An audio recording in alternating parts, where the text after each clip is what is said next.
क्या आपने कभी ध्यान दिया है कि चलते हुए अचानक आपके घुटने से एक अजीब सी आवाज निकलती है? ऐसी आवाज जैसे कोई पुरानी लकड़ी की चौखट हल्के से चरमराई हो। पहले तो हम इसे मामूली समझकर नजरअंदाज कर देते हैं, लेकिन फिर वही आवाज बार बार आने लगती है।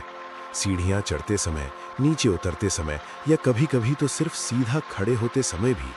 और धीरे धीरे ये आवाज केवल आवाज नहीं रहती, ये चिंता बन जाती है। मन में एक सवाल उठता है कि क्या ये सामान्य है या शरीर मुझे किसी आने वाली परेशानी का संकेत दे रहा है। रात को जब आप सोने जाते हैं तो घुटनों का हल्का सा दर्द करवट बदलने पर बढ़ जाता है, नींद टूट जाती है, चैन चला जाता है और अगली सुबह उठते समय शरीर पहले जैसा हल्का महसूस नहीं होता। ये सब अचानक नहीं होता, ये धीरे धीरे हमारी दिनचर्या में घुसपैठ करता है। गौतम बुद्ध कहते थे कि शरीर कभी भी बिना कारण दुख नहीं देता। जब शरीर में दर्द होता है तो वो हमें सजा नहीं दे रहा होता, बल्कि हमें रोककर कुछ समझाने की कोशिश कर रहा होता है। लेकिन हम आधुनिक जीवन में इतने व्यस्त हो गए हैं कि शरीर की आवाज सुनने का समय ही नहीं निकालते। हम दर्द को दबाने के लिए तुरंत कोई गोली ढूंढते हैं, कोई मरहम लगाते हैं और फिर आगे बढ़ जाते हैं। पर दर्द चला नहीं जाता, वो कहीं भीतर दबा रह जाता है और समय के साथ और गहरा हो जाता है। घुटनों का दर्द भी बिल्कुल ऐसा ही होता है। शुरू में हल्का, फिर धीरे धीरे आदत बन जाता है और एक दिन ऐसा लगता है जैसे बिना दर्द के चलना ही असंभव हो गया हो। अक्सर लोग कहते हैं कि घुटनों की ग्रीस खत्म हो गई है। ये शब्द वैज्ञानिक भाषा में सही नहीं है, लेकिन आम बोलचाल में ये बात बिल्कुल सही भाव को दर्शाती है। हमारे घुटनों के बीच एक मुलायम परत होती है, जिसे आप शरीर की प्राकृतिक सुरक्षा कह सकते हैं। यही परत हमें चलने, दौड़ने, बैठने और उठने में सहारा देती है। यही परत दो हड्डियों को आपस में रगड़ खाने से बचाती है। लेकिन जब समय के साथ ये परत पतली होने लगती है, तब दर्द शुरू होता है। पहले हल्का, फिर धीरे धीरे असहनीय। ये परत अचानक खत्म नहीं होती, ये रोज रोज की छोटी छोटी गलतियों से कमजोर होती है। गलत खान पान, जरूरत से ज्यादा वजन, लंबे समय तक बैठकर काम करना, शरीर को पर्याप्त आराम न देना और सबसे बड़ी बात, भीतर से पोषण की कमी। हम पेट भर खाना खाते हैं, लेकिन शरीर तक पोषण पहुंचता ही नहीं। बाहर से देखने पर सब ठीक लगता है, लेकिन भीतर जोड़ों में सूखापन बढ़ता जाता है। यही सूखापन घुटनों की अकड़न, आवाज और दर्द का असली कारण बनता है। गौतम बुद्ध ने हमेशा मध्यम मार्ग की बात की। न ज्यादा खाना, न बहुत कम, न शरीर को कष्ट देना, न लापरवाही करना। लेकिन आज हम या तो शरीर को पूरी तरह नजरअंदाज करते हैं या तब ध्यान देते हैं जब बहुत देर हो चुकी होती है। घुटनों की परेशानी सिर्फ शारीरिक समस्या नहीं होती, ये मानसिक थकान भी पैदा करती है। जब आप चलने से डरने लगते हैं, जब सीढ़ियां चढ़ने से पहले सोचने लगते हैं, जब जमीन पर बैठने से पहले मन में डर आता है कि उठ पाऊंगा या नहीं, तब ये दर्द सिर्फ घुटनों में नहीं रहता, ये आत्मविश्वास को भी कमजोर करने लगता है। कई लोग इस दर्द के साथ जीना सीख लेते हैं। वे मान लेते हैं कि अब यही जीवन है। लेकिन बुद्ध का मार्ग हमें सिखाता है कि दुख को स्वीकार करना और दुख को समझना दोनों में फर्क होता है। स्वीकार करना हार मानना है, समझना समाधान की ओर पहला कदम है। आपने कभी सोचा है कि कुछ लोग 60-70 साल की उम्र में भी बिना किसी परेशानी के चलते हैं, जबकि कुछ लोग 40 की उम्र में ही घुटनों के दर्द से परेशान क्यों हो जाते हैं? क्या ये सिर्फ उम्र का खेल है? नहीं, उम्र केवल एक कारण हो सकती है, लेकिन असली कारण भीतर का संतुलन है। शरीर को जो चाहिए वो उसे मिला या नहीं। घुटनों को भी वही चाहिए जो शरीर के बाकी हिस्सों को चाहिए, सही पोषण, सही आराम और सही देखभाल। लेकिन हम अक्सर घुटनों को तब याद करते हैं जब वे जवाब देना शुरू कर देते हैं। शरीर हमें संकेत बहुत पहले से देने लगता है। सुबह उठते समय हल्की जकड़न, थोड़ी देर चलने पर थकान, बैठकर उठते समय घुटनों में खिंचाव, ये सब शुरुआती संकेत होते हैं। लेकिन हम इन्हें सामान्य समझकर नजरअंदाज कर देते हैं। हम कहते हैं थोड़ा चल लिया तो ठीक हो जाएगा, आज ज्यादा काम कर लिया इसलिए दर्द है। लेकिन दिन बीतते जाते हैं और दर्द स्थायी होने लगता है। यही वो समय होता है जब शरीर कहता है कि अब रुक जाओ, अब ध्यान दो। गौतम बुद्ध ने कहा था कि जागरूकता ही पहला उपचार है। जब तक हम जागरूक नहीं होते, तब तक कोई उपाय काम नहीं करता। घुटनों का दर्द हमें धीमा कर देता है, लेकिन शायद ये धीमा करना ही उसका उद्देश्य होता है। हमें रुकने के लिए, सोचने के लिए और अपने शरीर को समझने के लिए। आधुनिक जीवन में हम दौड़ते रहते हैं, काम, जिम्मेदारियां, तनाव, लेकिन शरीर की अपनी सीमाएं होती हैं। जब हम उन सीमाओं को बार बार पार करते हैं तो शरीर दर्द के माध्यम से हमें वापस खींचता है। ये सजा नहीं है, ये सुरक्षा है। जैसे कोई शिक्षक बच्चे को गलत रास्ते से वापस बुलाता है, वैसे ही शरीर हमें दर्द के जरिए सही दिशा दिखाने की कोशिश करता है। इसलिए ये समझना बहुत जरूरी है कि घुटनों का दर्द सिर्फ एक समस्या नहीं है, ये एक संकेत है। संकेत इस बात का कि भीतर कुछ कमी है। ये कमी सिर्फ कैल्शियम की नहीं होती, सिर्फ उम्र की नहीं होती। ये कमी होती है उस पोषण की जो जोड़ों को भीतर से चिकनाहट देता है, लचीलापन देता है और ताकत देता है। जब ये पोषण कम होने लगता है तब घुटनों की आवाज शुरू होती है, पहले हल्की, फिर साफ सुनाई देने वाली और फिर दर्द। बुद्ध का मार्ग हमें सिखाता है कि किसी भी समस्या को देखने से पहले उसे समझना जरूरी है। अगर हम दर्द को समझेंगे नहीं तो समाधान अधूरा रहेगा। घुटनों का दर्द हमें यह सिखाता है कि शरीर को केवल इस्तेमाल करने की चीज न समझें, वो हमारा साथी है। जब वो थकता है तो हमें भी रुकना चाहिए, जब वो संकेत देता है तो हमें सुनना चाहिए। यही समझ इस पूरे सफर की शुरुआत है। जब किसी व्यक्ति को घुटनों में दर्द शुरू होता है तो वो सबसे पहले बाहर कारण ढूंढता है। कभी कहता है कि उम्र बढ़ रही है, कभी कहता है कि वजन ज्यादा हो गया है, कभी मौसम को दोष देता है तो कभी अपने काम को। लेकिन बहुत कम लोग ये सोचते हैं कि जो दर्द बाहर दिखाई दे रहा है उसकी जड़ भीतर कहीं बहुत पहले से बन चुकी होती है। गौतम बुद्ध कहते थे कि जो दिखाई दे रहा है वो परिणाम है और जो दिखाई नहीं दे रहा वही कारण है। घुटनों का दर्द भी ऐसा ही है। यह अचानक नहीं आता, ये धीरे धीरे शरीर के भीतर संतुलन बिगड़ने का अंतिम संकेत होता है।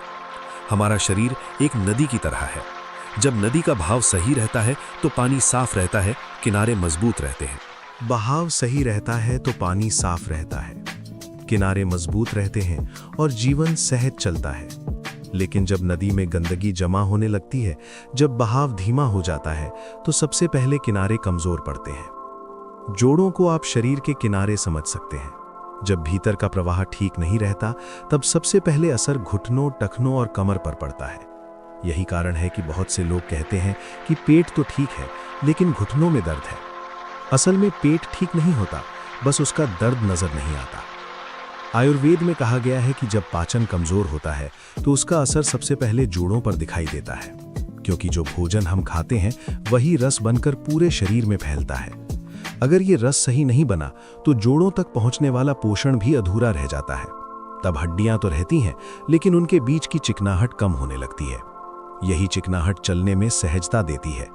यही कमी धीरे धीरे घुटनों की आवाज, अकड़न और दर्द में बदल जाती है। बहुत से लोग कहते हैं कि वे तो रोज दूध पीते हैं, कैल्शियम लेते हैं, फिर भी दर्द क्यों है। यहाँ एक गहरी बात समझने की जरूरत है। शरीर को केवल पोषक तत्व नहीं चाहिए, शरीर को उन्हें पचाने और आत्मसात करने की शक्ति भी चाहिए। अगर पाचन कमजोर है, अगर भोजन ठीक से नहीं पच रहा तो बाहर से लिया गया पोषण भी शरीर के काम का नहीं रहता। बुद्ध कहते थे कि अति किसी भी चीज की ठीक नहीं होती। जरूरत से ज्यादा खाना भी उतना ही नुकसानदेह है जितना बहुत कम खाना। जब हम जरूरत से ज्यादा खाते हैं तो शरीर थक जाता है और थका हुआ शरीर जोड़ों को प्राथमिकता नहीं देता। घुटनों की परेशानी का एक बड़ा कारण आधुनिक अस्त व्यस्त जीवन शैली भी है।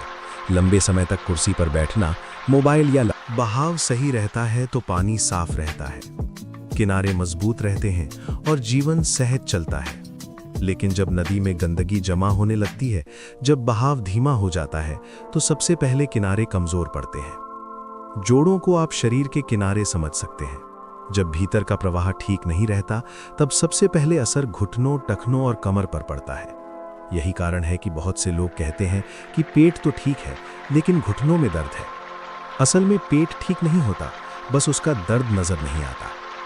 आयुर्वेद में कहा गया है कि जब पाचन कमजोर होता है तो उसका असर सबसे पहले जोड़ों पर दिखाई देता है, क्योंकि जो भोजन हम खाते हैं वही रस बनकर पूरे शरीर में फैलता है। अगर ये रस सही नहीं बना तो जोड़ों तक पहुंचने वाला पोषण भी अधूरा रह जाता है। तब हड्डियां तो रहती हैं लेकिन उनके बीच की चिकनाहट कम होने लगती है। यही चिकनाहट चलने में सहजता देती है। यही कमी धीरे धीरे घुटनों की आवाज, अकड़न और दर्द में बदल जाती है। बहुत से लोग कहते हैं कि वे तो रोज दूध पीते हैं, कैल्शियम लेते हैं, फिर भी दर्द क्यों है? यहाँ एक गहरी बात समझने की जरूरत है। शरीर को केवल पोषक तत्व नहीं चाहिए, शरीर को उन्हें पचाने और आत्मसात करने की शक्ति भी चाहिए। अगर पाचन कमजोर है, अगर भोजन ठीक से नहीं पच रहा, तो बाहर से लिया गया पोषण भी शरीर के काम का नहीं रहता। बुद्ध कहते थे कि अति किसी भी चीज की ठीक नहीं होती। जरूरत से ज्यादा खाना भी उतना ही नुकसानदेह है जितना बहुत कम खाना।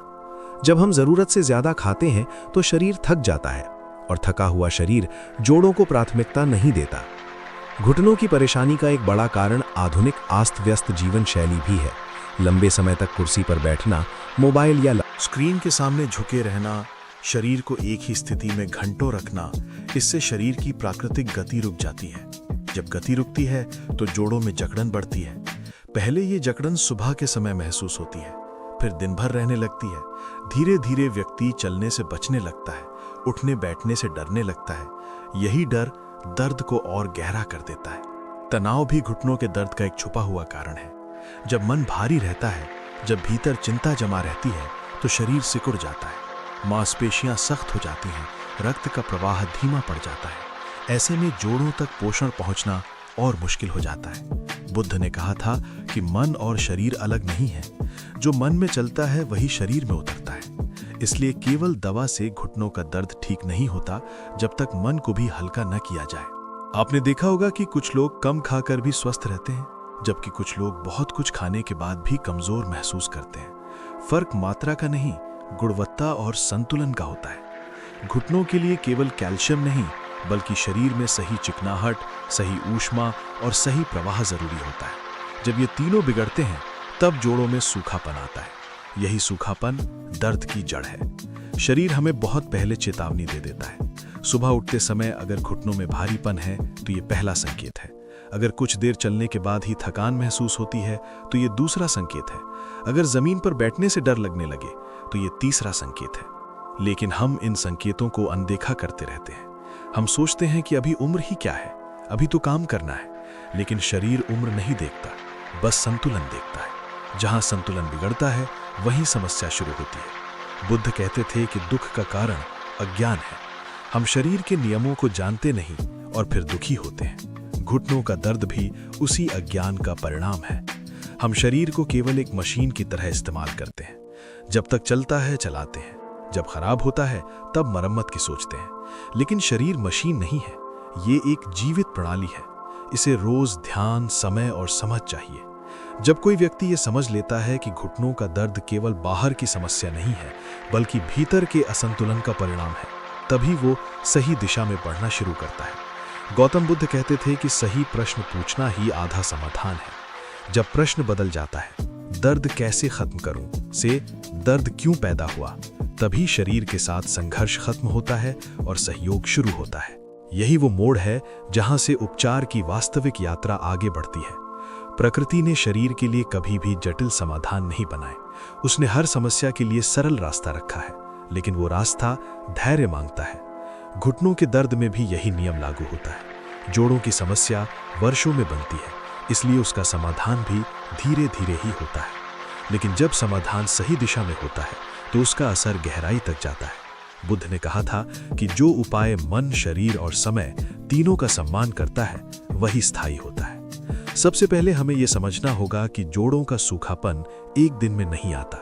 ये शरीर में रस की कमी से पैदा होता है। ये रस केवल पानी नहीं है, बल्कि भोजन से बनने वाला वो पोषक तत्व है जो हर कोशिका तक पहुंचता है। जब पाचन कमजोर होता है, जब भोजन अधूरा पचता है, तब यही रस कमजोर हो जाता है।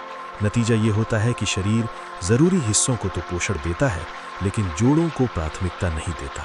घुटने धीरे धीरे सूखने लगते हैं। यहीं से प्रकृति का पहला नियम सामने आता है, शरीर को भीतर से नम रखना। लेकिन ये नम केवल बाहर से पानी पीने से नहीं आता। ये सही समय पर, सही मात्रा में और सही तरीके से पोषण देने से आता है। बुद्ध ने कहा था कि भोजन भी ध्यान बन सकता है अगर वो सही समझ के साथ लिया जाए। बहुत से लोग जल्दी जल्दी खाते हैं, बिना चबाए निगलते हैं और फिर पेट भरे होने के बावजूद शरीर खाली रह जाता है। ऐसा भोजन शरीर को भारी तो करता है, लेकिन पोषण नहीं देता। घुटनों के लिए सबसे जरूरी चीज है नियमितता। कोई भी प्राकृतिक उपाय तभी काम करता है जब उसे रोज बिना जल्दबाजी के अपनाया जाए। प्रकृति चिल्लाकर असर नहीं दिखाती, वो फुसफुसाकर बदलाव करती है। इसलिए यहाँ कोई एक दिन का चमत्कार नहीं है, यहाँ 7 दिन, 15 दिन और 21 दिन का धैर्य है, और यही धैर्य शरीर को खुद को ठीक करने का अवसर देता है। प्रकृति ने कुछ बीज ऐसे बनाए हैं जिनमें अद्भुत संतुलन छुपा है। ये बीज न बहुत गर्म होते हैं, न बहुत ठंडे।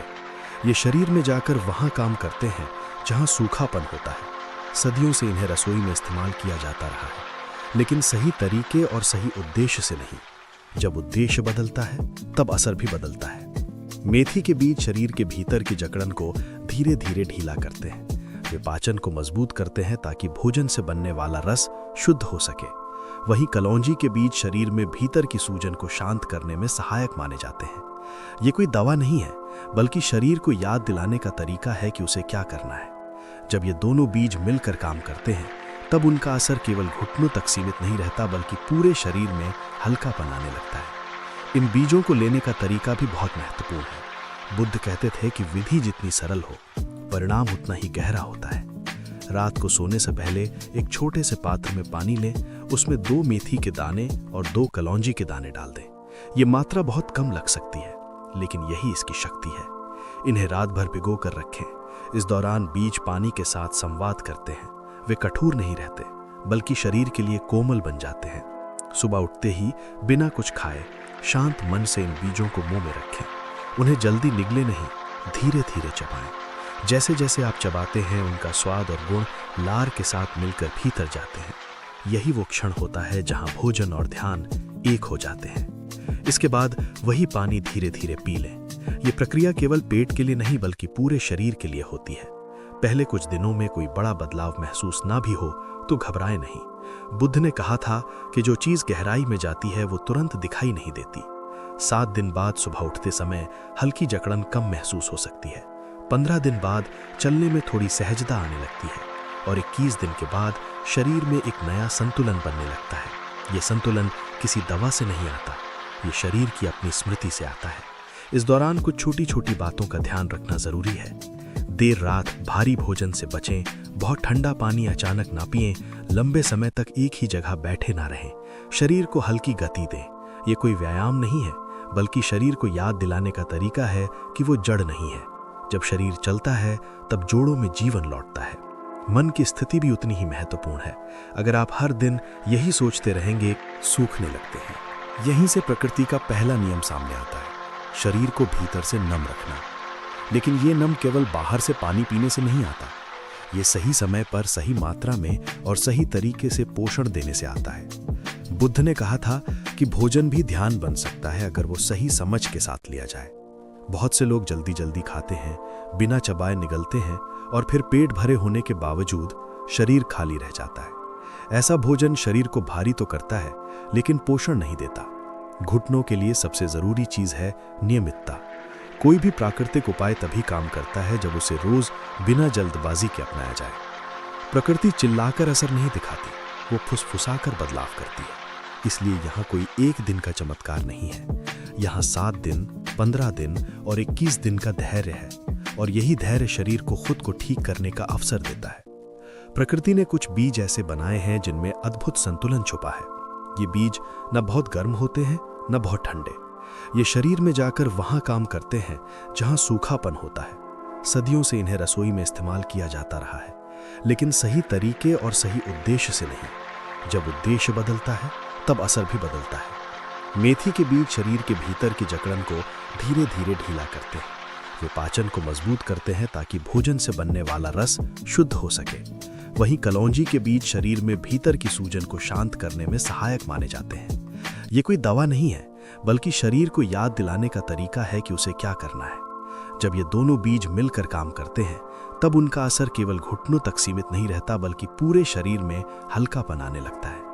इन बीजों को लेने का तरीका भी बहुत महत्वपूर्ण है। बुद्ध कहते थे कि विधि जितनी सरल हो, परिणाम उतना ही गहरा होता है। रात को सोने से पहले एक छोटे से पात्र में पानी लें, उसमें 2 मेथी के दाने और 2 कलौंजी के दाने डाल दें। ये मात्रा बहुत कम लग सकती है, लेकिन यही इसकी शक्ति है। इन्हें रात भर भिगो कर रखें। इस दौरान बीज पानी के साथ संवाद करते हैं। वे कठोर नहीं रहते, बल्कि शरीर के लिए कोमल बन जाते हैं। सुबह उठते ही बिना कुछ खाए शांत मन से इन बीजों को मुंह में रखें। उन्हें जल्दी निगले नहीं, धीरे धीरे चबाएं। जैसे जैसे आप चबाते हैं उनका स्वाद और गुण लार के साथ मिलकर भीतर जाते हैं। यही वो क्षण होता है जहां भोजन और ध्यान एक हो जाते हैं। इसके बाद वही पानी धीरे धीरे पी लें। ये प्रक्रिया केवल पेट के लिए नहीं बल्कि पूरे शरीर के लिए होती है। पहले कुछ दिनों में कोई बड़ा बदलाव महसूस ना भी हो तो घबराएं नहीं। बुद्ध ने कहा था कि जो चीज गहराई में जाती है वो तुरंत दिखाई नहीं देती। 7 दिन बाद सुबह उठते समय हल्की जकड़न कम महसूस हो सकती है। 15 दिन बाद चलने में थोड़ी सहजता आने लगती है और 21 दिन के बाद शरीर में एक नया संतुलन बनने लगता है। ये संतुलन किसी दवा से नहीं आता, ये शरीर की अपनी स्मृति से आता है। इस दौरान कुछ छोटी छोटी बातों का ध्यान रखना जरूरी है। देर रात भारी भोजन से बचें, बहुत ठंडा पानी अचानक ना पिएं, लंबे समय तक एक ही जगह बैठे ना रहें। शरीर को हल्की गति दें। ये कोई व्यायाम नहीं है बल्कि शरीर को याद दिलाने का तरीका है कि वो जड़ नहीं है। जब शरीर चलता है तब जोड़ों में जीवन लौटता है। मन की स्थिति भी उतनी ही महत्वपूर्ण है। अगर आप हर दिन यही सोचते रहेंगे दर्द कब जाएगा तो शरीर तनाव में रहेगा, लेकिन अगर आप ये सोचें कि मैं शरीर को समय दे रहा हूं तो शरीर भी सहयोग करेगा। बुद्ध ने कहा था कि अपेक्षा दुख की जड़ है। प्रक्रिया पर भरोसा रखें, परिणाम अपने आप आएगा। जब कोई व्यक्ति किसी प्राकृतिक प्रक्रिया को अपनाता है और उसे कुछ दिनों तक धैर्य के साथ निभाता है तो शरीर धीरे धीरे बदलना शुरू करता है। ये बदलाव शोर नहीं करता, ये किसी दवा की तरह तुरंत राहत नहीं देता, लेकिन जो राहत देता है वो भीतर तक जाती है। गौतम बुद्ध कहते थे कि जीवन में जो चीजें शांति से आती हैं वही लंबे समय तक टिकती हैं। घुटनों के दर्द का उपचार भी ऐसा ही है। जब आप शरीर को सही दिशा में सहारा देना शुरू करते हैं तो शरीर भी अपने भीतर छुपी स्मृति को फिर से जागृत करने लगता है। अब सबसे महत्वपूर्ण बात यह है कि इस प्रक्रिया को केवल एक उपाय की तरह नहीं बल्कि जीवन की लय का हिस्सा बनाया जाए। बहुत से लोग कुछ दिन प्राकृतिक उपाय करते हैं, थोड़ा आराम महसूस करते हैं और फिर पुरानी आदतों में लौट जाते हैं। यही वो क्षण होता है जहां समस्या दोबारा जन्म लेती है। बुद्ध ने कहा था कि मार्ग पर चलना ही साधना है। मंजिल की जल्दी साधना को तोड़ देती है।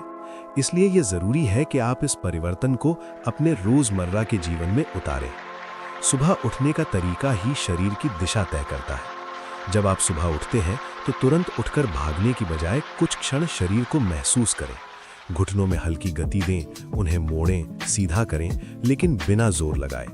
ये कोई व्यायाम नहीं है, ये शरीर से संवाद है। शरीर को ये संदेश देना कि अब दिन शुरू हो रहा है, डर के साथ नहीं, सहजता के साथ। ये छोटी सी आदत जोड़ों में जमी हुई कठोरता को धीरे धीरे कम करने लगती है। खानपान में भी वही सिद्धांत लागू होता है जो बुद्ध ने सिखाया, मध्यम मार्ग।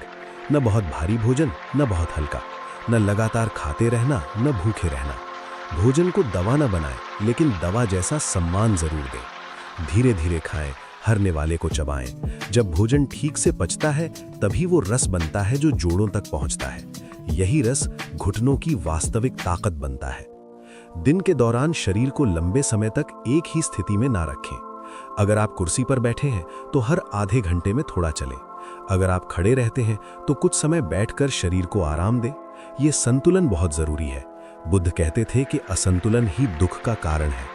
जब शरीर को विविधता मिलती है तो वो खुद को समायोजित करना सीखता है। रात का समय शरीर के लिए मरम्मत का समय होता है। इस समय भारी, तला हुआ और बहुत देर से खाया गया भोजन शरीर पर बोझ बन जाता है। कोशिश करें कि सूर्य ढलने के कुछ समय बाद भोजन कर लिया जाए। इससे शरीर को रात में खुद को ठीक करने का अवसर मिलता है। जब पाचन शांत रहता है तब जोड़ों में भी शांति उतरती है। नींद को कभी भी हल्के में ना लें। नींद केवल आराम नहीं है, ये शरीर की पुनर्निर्माण प्रक्रिया है। जब नींद पूरी होती है तब जोड़ों में जमा थकान निकलती है। बहुत से लोग कहते हैं कि सुबह उठते ही घुटनों में ज्यादा दर्द होता है। इसका एक कारण ये भी होता है कि रात की नींद गहरी नहीं होती। मन में चल रही चिंताएं शरीर को आराम नहीं करने देती। सोने से पहले कुछ देर शांति से बैठना, गहरी सांस लेना, मन को हल्का करना, ये सब घुटनों के लिए भी दवा का काम करता है। इस पूरे सफर में सबसे बड़ी भूमिका धैर्य की है। अगर आप रोज आईने में खुद को देखकर ये सोचें कि आज भी घुटने में दर्द है, तो धीरे धीरे धैर्य टूटने लगता है। लेकिन अगर आप ये महसूस करें कि आज कल से बेहतर महसूस हो रहा है, भले ही थोड़ा ही सही, तो धैर्य बढ़ने लगता है। बुद्ध ने कहा था कि हर निवाले से पेट भरता है, हर कदम से मंजिल पाई जाती है। इसी प्रकार हर दिन के सहयोग से शरीर स्वस्थ होता है। सुनकर मत छोड़िए, इसे जीने की कोशिश कीजिए।